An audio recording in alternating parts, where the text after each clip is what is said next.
Hey there, Michael here. If you are an executive coach or thinking about getting into coaching, then stick around after the episode. I have something for you. In the meantime, here we go. The higher you go up in leadership, the better you have to get at leading people who know more about a subject than you do. Great leaders have a team of experts, and they truly lead them and rely on their expertise. But that requires a specific kind of mindset. And that's what we're going to be digging into this second part of a powerful coaching session that I did with a newly appointed VP. Welcome to Leadership Mindset 2.0. Practical neuroscience and psychology to transform you from a tactical doer into a strategic leader. Here is your host, former social entrepreneur of the year and coach to some of the world's top executives, R. Michael Anderson. Welcome back to part 2 of our live coaching session with Paul, who just got a new VP role. In the last episode, we mapped out the strategy, the 30, 60, 90-day plan, and talked about a few really important things that he's going to need to do to be successful in this role. But look, as every leader knows, and probably the reason you are listening to this podcast, is the best plan in the world doesn't matter if you don't have the right mindset to execute it. So in this session, we're going a lot deeper. We are going to dig into this mindset. Paul admits something that most leaders are terrified to say out loud. When I'm leading a team of experts, I don't have their technical background. How do I do that? How do I give them what they need? And how do I get what they need out of this relationship? And we're going to dig into that. It's a really important skill for you to learn, know, and master. And we're going to tackle good old imposter syndrome, a real life case of it, and how to address the elephant in the room when there's something that you don't potentially measure up to and you want to own. There's a really powerful way to do this. And then how do you command executive presence when you're the newest person in the boardroom or senior leadership team? So again, Paul is an actual person. His name's not Paul, and we replaced his voice with an AI voice. So just keep that in mind, though this is my actual coaching, my actual live voice, and this is exactly what he said. So let's dive back in. What can I help you with in our time left? I think kind of the two things, one that, we just alluded to the one we talked about earlier. The first one is, coming into a situation like I just described, I was hired for what I could bring, not necessarily how I fit with the current state, if that makes sense. So I was hired because I have expertise in scaling organizations through scaling people and systems, right? Like that's essentially what it was that I think attracted them to me. But again, I don't have 20 years of compliance or benefits experience that I will now be responsible for overseeing. And so coming into an enterprise where that is well established to my understanding is working really well. As a leader, building that level of connection, credibility, and trust, do you have any advice for how to tackle that? Because I don't have 15 years of experience in HR law and compliance, right? But some of those I may be working with will. How many people are going to report to you? How many different teams? So currently 11 total. And they're kind of split across talent acquisition, kind of HR ops or, people gen or HR generalists. And then benefits are kind of the three splits, and there's plans to eventually bring over. There is a learning and development team that's currently somewhere else in the organization that they're going to bring back over into HR with this shift as well. As a general rule, when you come in, and you've alluded to this, but it's important, there's some subtleties to this. You're right, the first couple weeks, unless there's problems, and it doesn't sound like there's problems, you just want to get a temperature check of everything. And this is the and, you also are there to set expectations. And, I got to know, I'm getting to know you pretty well. You're a disciplined guy who has really, who holds himself to a high standard, holds other people to another standard. Your team is going to want to know who Paul is. Yep. They're going to be like, who's this new guy? And so you need to give them some information. So you could talk about your vision for the team. You could talk about your values. You could talk about, what your expectations are as far as little things like communication around culture, et cetera. And, it doesn't have to be a hard sell, but these are like clues, and they're going to want to know Maybe you tell a story. I know you're a good storyteller, so it'd be good to like, this is why I do what I do, to show your passion. So you really want to start setting standards in a soft way. I think you know what I mean. It's not like, here's what but hey, this is my vision. This is what I've done before. This is really, I'm going to be here for you. You got to be here for me. That type of thing. Like, hey, I got your back. You got mine. And just to start setting some of that cultural guidelines as it is right off the bat. No, that's good. I like that. Do you feel like it would be beneficial to kind of call the elephant in the room and just own the fact that I'm not going to pretend like I have 15 years of technical HR compliance experience? Right? Like, that's why I need you.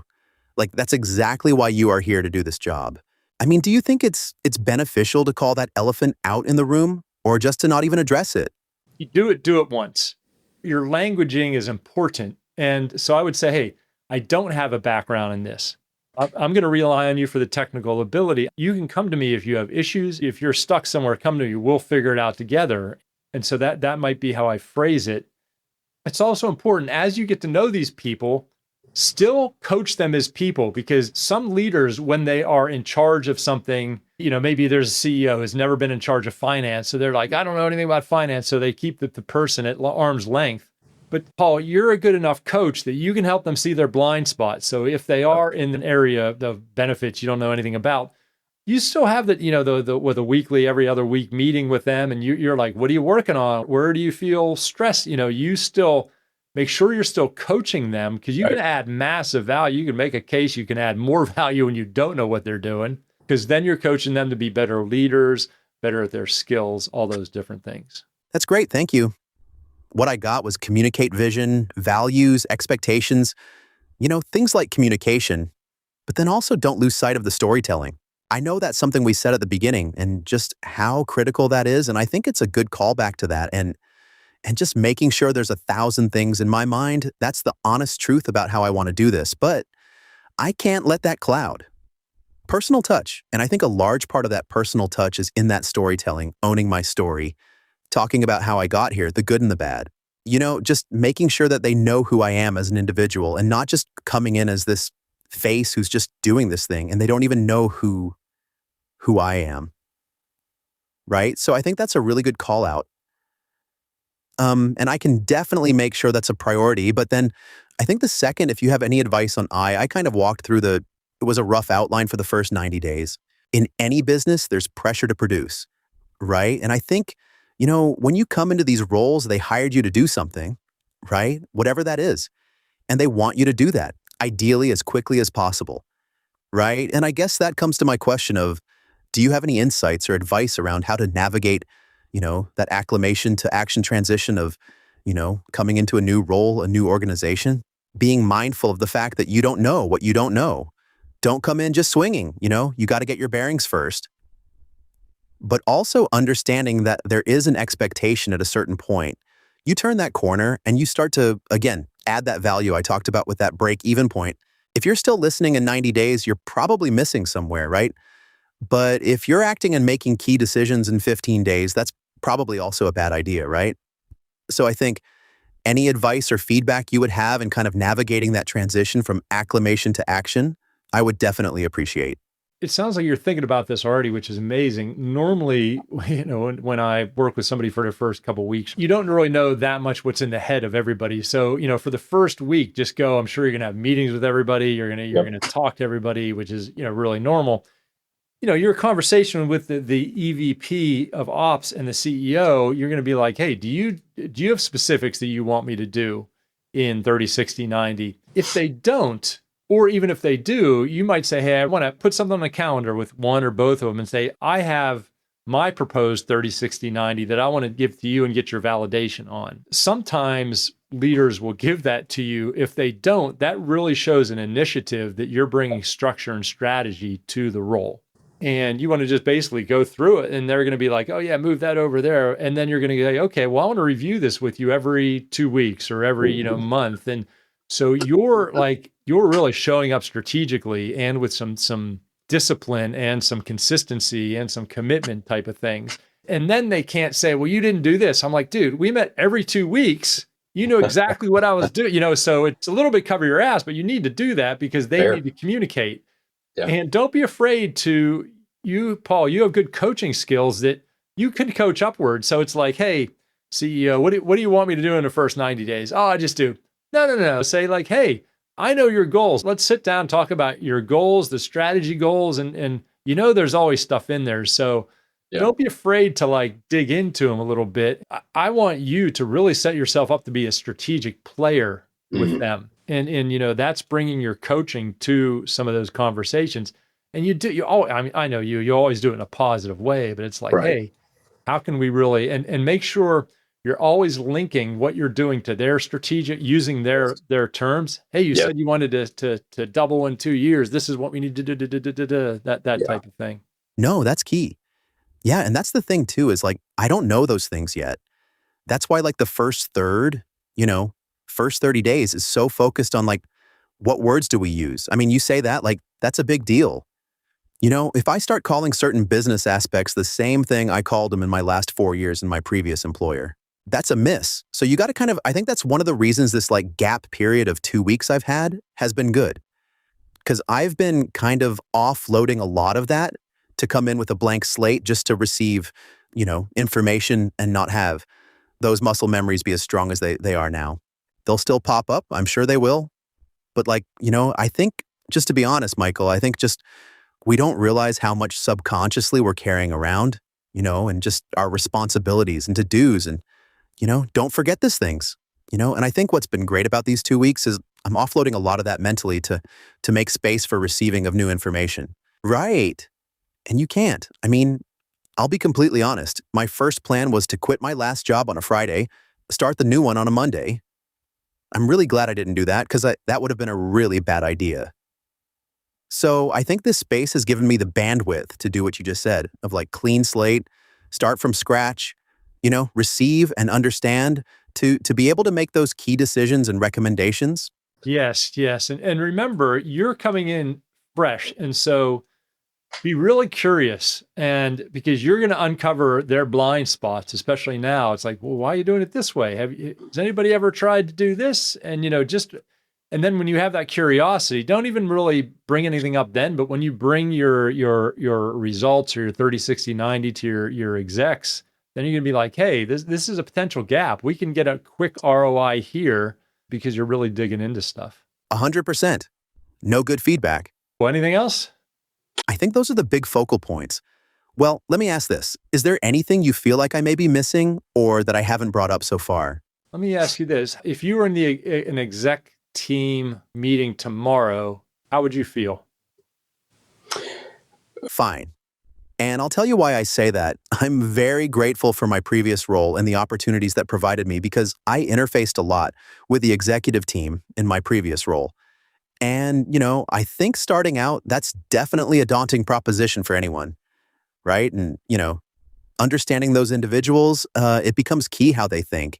Because I think executives think very differently than the rest of the enterprise.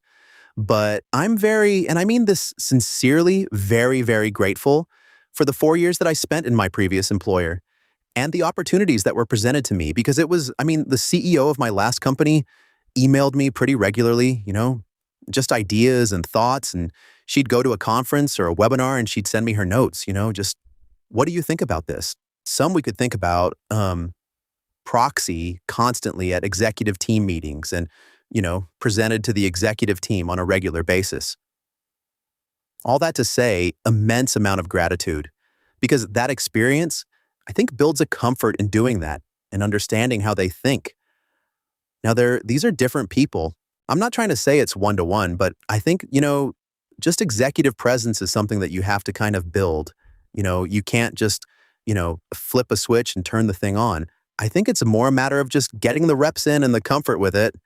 And I think I'm very grateful for the fact that my previous role gave me a lot of opportunities to kind of work through building that executive presence. So I would be very quiet, to be honest.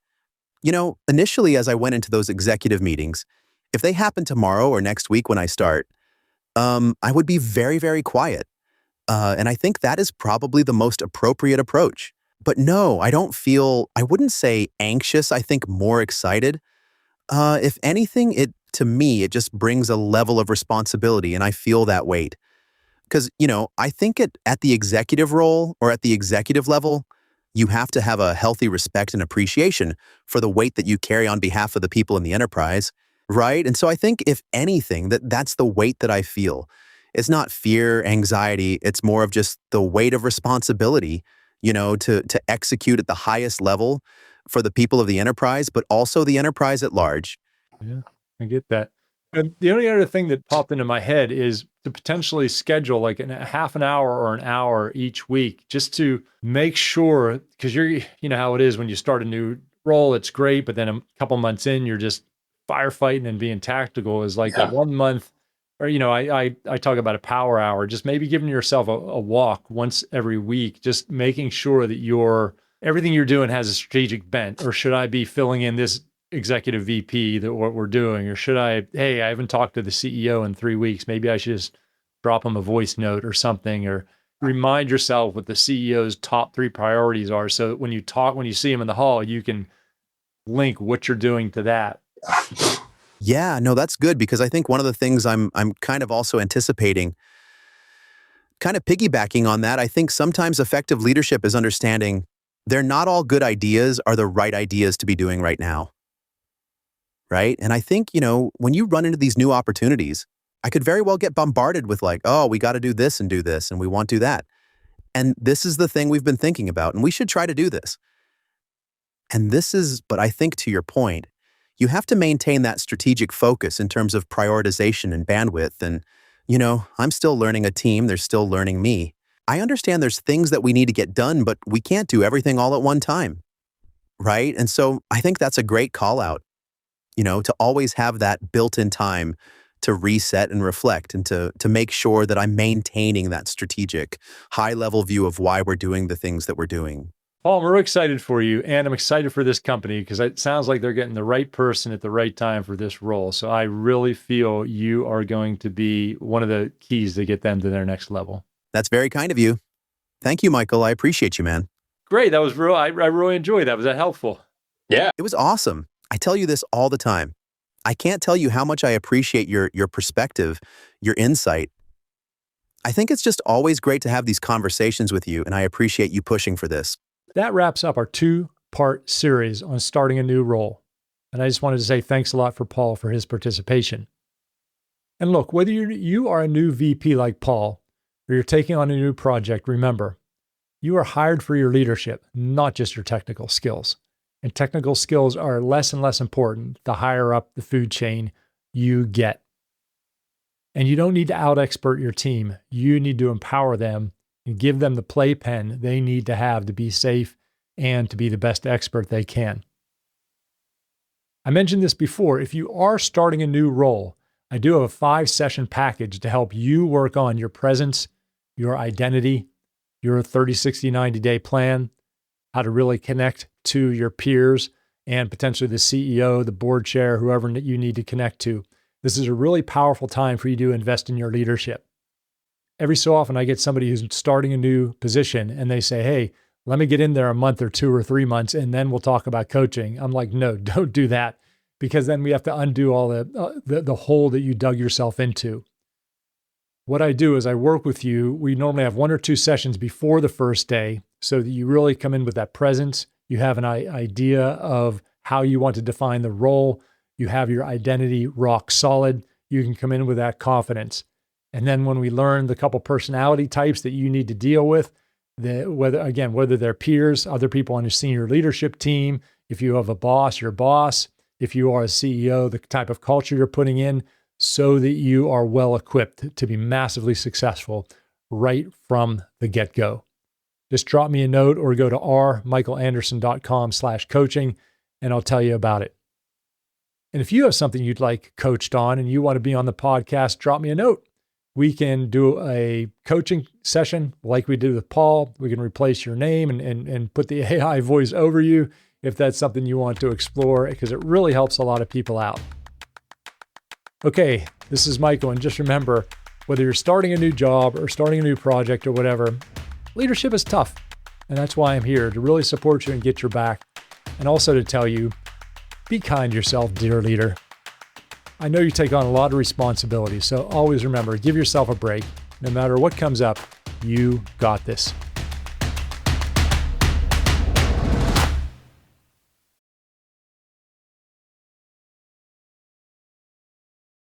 Hey, one more thing before we go. If you ever thought about executive coaching, or you are a coach who wants to coach leaders at a higher level, or if you're a business owner or high-level leader that needs to connect with other high-level leaders, and you want the tools and skills to do that, then I have something for you. I'm starting my second cohort of the Executive Coaching Certification. This is a 3-month live program where you learn the credibility, the tools, and the presence to sit nose to nose with high-level people and really dig deep with them, form immense connections with them, gain their trust, and get everything that you need to coach them on a powerful, deep level. Now, there's a lot of stuff about coaching out there, for sure, but a lot of it's on the behavioral level. This deep coaching works on the identity level, which is what senior execs crave, but they have difficulty finding. Because this type of coaching requires growth in you so that you can have the presence, the relationship with yourself, so that you can tell them exactly what they need. Not help them with accountability, not helping them with the priorities. They're already high achievers. They have everything that they need. What coaches that try to coach executives lack is they lack that depth. And that's exactly what this program gives. So if this is of at all interest to you, go to the URL rmichaelanderson.com/certification, or somewhere on this page or the show notes, there is a link, and read more about it. We got amazing case studies. If you have any questions, drop me a note. But last year was the first year I ran this, and it went better than my wildest dreams. And the coaches who I'm still in contact with are coaching leaders at a higher level than they thought that they were capable of. And they're doing this every day. So if you have any interest in doing this, check it out, drop me a note, and see if it's right for you. Because it's an amazing investment, both in you and your own growth, as well as your career growth. And maybe I'll see you there.